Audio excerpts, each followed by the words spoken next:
साथियों नमस्कार। समस्त भारतवर्ष के होमगार्ड जवान, नगर सैनिक जवान, गृहरक्षी वाहिनी जवान, पीआरडी, जीआरडी जो भी संस्था में है सभी को हाथ जोड़ के प्रणाम।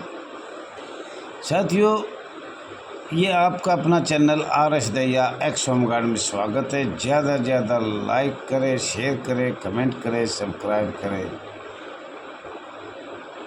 आपका आभार व्यक्त किया जाता है कि आपने काफ़ी मेहनत कर रहे हो और हम भी काफ़ी मेहनत कर रहे हैं। साथियों, आज एक राजस्थान से फ़ोन आया कि भाई किसी ने लिखा है कि IPC 1860 का 21 लोक सेवा। मैं बोला भाई आप सीधी बात कर रहे हो, क्या बात है मेरे से? अरे अगर ये प्रश्न का पता होता तो 25-30 साल जो पैसे हमारे जा रहे हैं झूठ बोलने पर, आराम शराब करने पर, ये मैं बोला भाई ये लिखा था झारखंड का कमल शर्मा को लिखा है और हमने बताया था, उसको पूछा था तो उसने ये सही लिखा है। भैया अगर ये ज्ञान हो तो हम आज इतनी साल गुलाम नहीं रहते। और साथियों लिख लो, बहुत से ऐसे पर्सन हैं जिनको आप नहीं जानोगे तो आप गुलाम के गुलाम सदा और भी रहोगे। IPC 1860 का 45वां धारा 21 लोक सेवक को आपने पता ही नहीं कब ये लग गया, कब हटाया, कब हुआ क्या नहीं।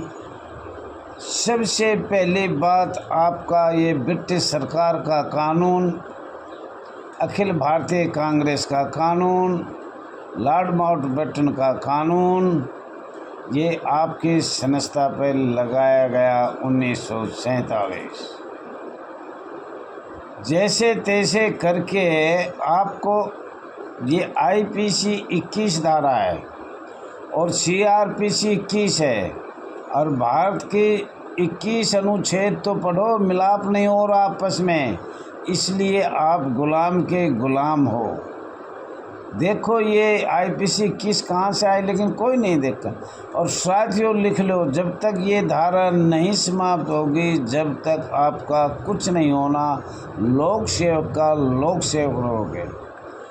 दूसरी बात, इसको माननीय सर्वोच्च न्यायालय, कोई भी न्यायालय समाप्त नहीं कर पाएगा, ये भी ध्यान में रखना है।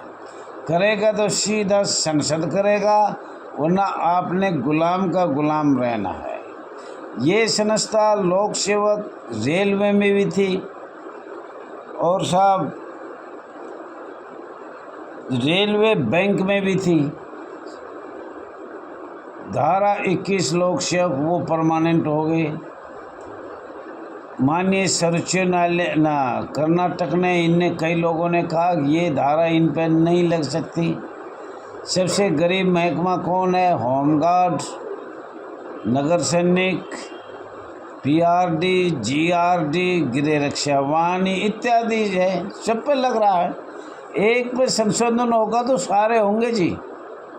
सब पे लोक सेवक 21 लगी हुई है। CRP 21, IPC 21 और भारत का अनुच्छेद 21 आपको मिलता ही नहीं है। साथियों वैसे तो काफ़ी इसके बारे में चर्चा है, पर मैं थोड़ा से बीच में बता देता हूँ। 17 जनवरी 1984 में CND ग्रुप भारत सरकार ने बनाया, आपको धकेल दिया। टर्निंग हैंड लोगों को सरकार रोज़गार नहीं देना चाहती थी, आपको झूठी मीठी गोली दे दी।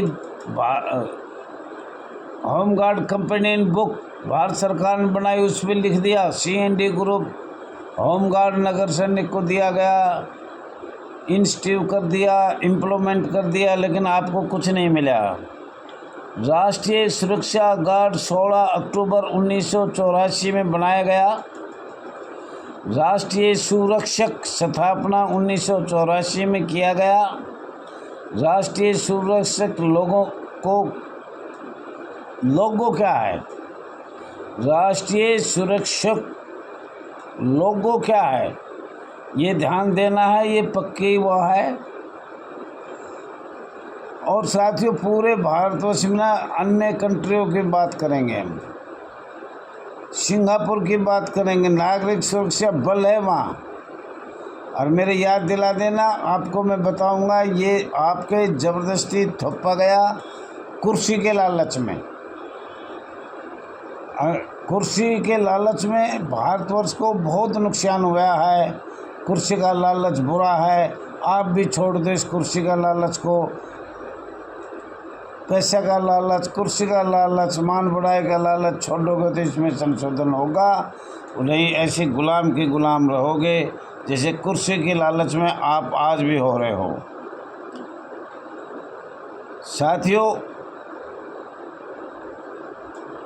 लघु नाम NMP जी वैधानिक व्यक्तित्व सरकार संस्था संघीय संस्था।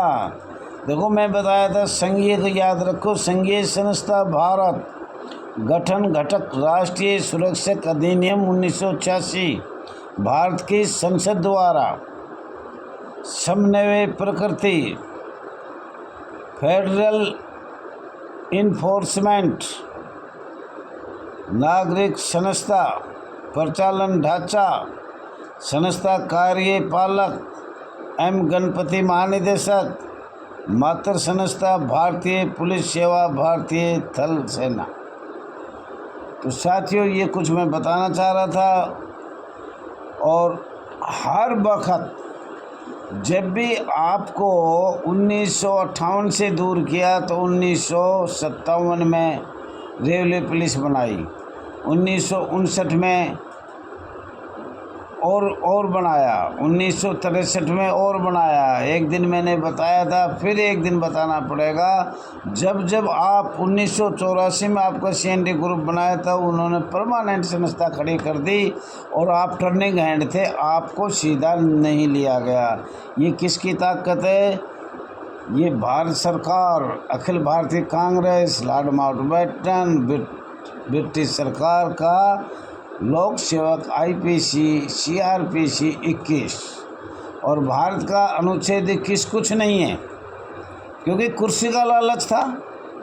कुर्सी आनी चाहिए, कुर्सी आनी चाहिए, ये कुर्सी आई। तो साथियों दूसरा बता रहा हूँ, संवैधानिक और गैर संवैधानिक। आप गैर संवैधानिक हो। संवैधानिक वो होता है जो संविधान के जरिए से आपका एक्ट नियम लागू पेंशन हो, वो संवैधानिक बोला जाता है, संविधान के तहत बोला जाता है।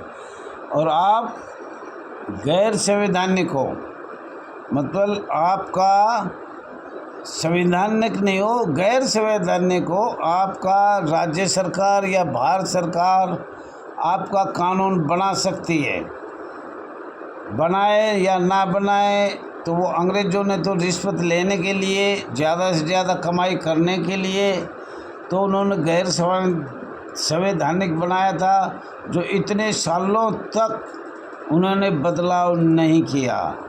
जबकि इसमें भी 50 साल से ज़्यादा नहीं रख सकते, लेकिन उन्होंने रखा। क्यों? अपने पैसों के लिए, अपने पैसों के लिए उन्होंने रखा।